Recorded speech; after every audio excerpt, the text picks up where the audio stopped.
ഇന്നലെ അന്തരിച്ച ഇന്ത്യയുടെ മുൻ പ്രധാനമന്ത്രി ഡോക്ടർ മൻമോഹൻ സിംഗിന് ആദരാഞ്ജലികൾ അർപ്പിച്ചുകൊണ്ടാണ് ഈ വീഡിയോ ആരംഭിക്കുന്നത്. ഇന്ത്യയുടെ 14ാം പ്രധാനമന്ത്രി ഡോക്ടർ മൻമോഹൻ സിംഗ് ഒരു ചിന്തകനും പണ്ഡിതനുമായിരുന്നു. കാര്യങ്ങൾ നടത്തുന്നതിലുള്ള ശുഷ്കാന്തിയും അക്കാദമിക സേവനവും അദ്ദേഹത്തെ വ്യത്യസ്തനാക്കുന്നു. സ്വഭാവത്തിൽ എളിമ പുലർത്തുന്ന ഡോക്ടർ മൻമോഹൻ സിംഗ് എപ്പോഴും ആർക്കും ഒരു മാതൃകയായിരുന്നു.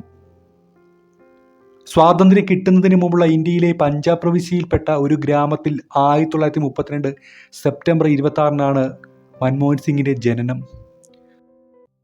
1948 പഞ്ചാബ് സർവകലാശാലയിൽ നിന്ന് മെട്രിക്കുലേഷൻ പരീക്ഷ പാസ്സായി. തുടർന്ന് 1957 ബ്രിട്ടനിലെ കാംബ്രിഡ്ജ് സർവകലാശാലയിൽ പഠിച്ച് സാമ്പത്തിക ശാസ്ത്രത്തിൽ ഫസ്റ്റ് ക്ലാസ് ബിരുദം നേടി. ഓക്സ്ഫോർഡ് സർവകലാശാലയിലെ നഫീൽഡ് കോളേജിൽ ചേർന്ന്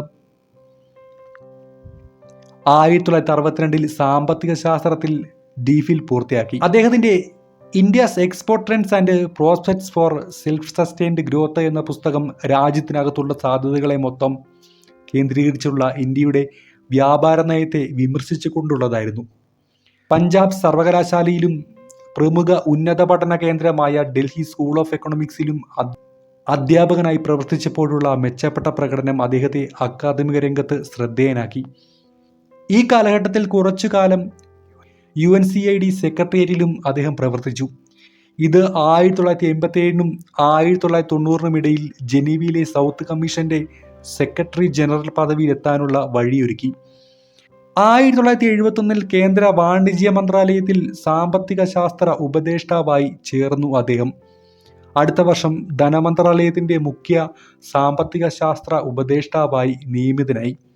പല പ്രധാന പദവികളും ഡോക്ടർ മൻമോഹൻ സിംഗിനെ തേടിയെത്തി.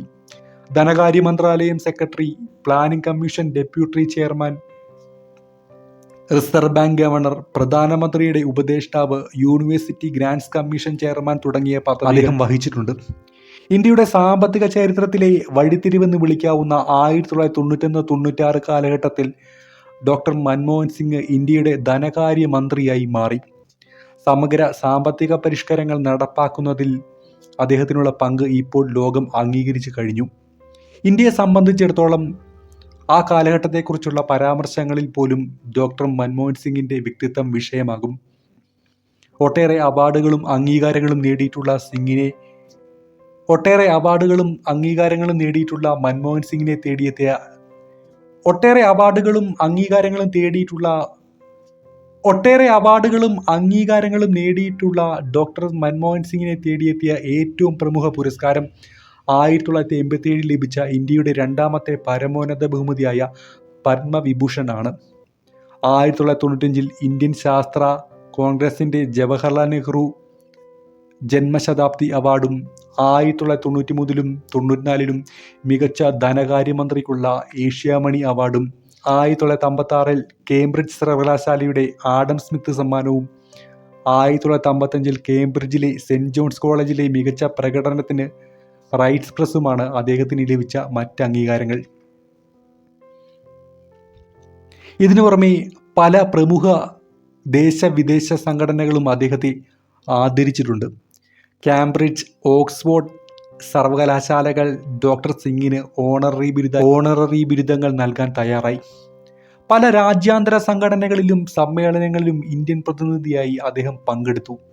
1993 സർപ്രൈസിൽ നടന്ന കോമൺവെൽത്ത് രാഷ്ട്രതലവന്മാരുടെ യോഗത്തിലേക്കും വിയന്നയിൽ നടന്ന ലോക മനുഷ്യാവകാശ സമ്മേളനത്തിലേക്കുമുള്ള ഇന്ത്യൻ സംഘത്തെ നയിച്ചത് മൻമോഹൻ സിംഗ് ആയിരുന്നു. രാഷ്ട്രീയ ജീവിതത്തിൽ ഇന്ത്യൻ പാർലമെന്റിൽ ഉപരിസഭയായ രാജ്യസഭയിൽ അംഗമായിരുന്നു അദ്ദേഹം. 1998 മുതൽ 2004 വരെ രാജ്യസഭയിലെ പ്രതിപക്ഷ നേതാവായിരുന്നു അദ്ദേഹം. പൊതു തെരഞ്ഞെടുപ്പിനെ തുടർന്ന് 2004 മെയ് 22 പ്രധാനമന്ത്രിയായി അദ്ദേഹം അധികാരമേറ്റത്. രണ്ടാമത് അധികാരമേറ്റത് 2009 മെയ് 22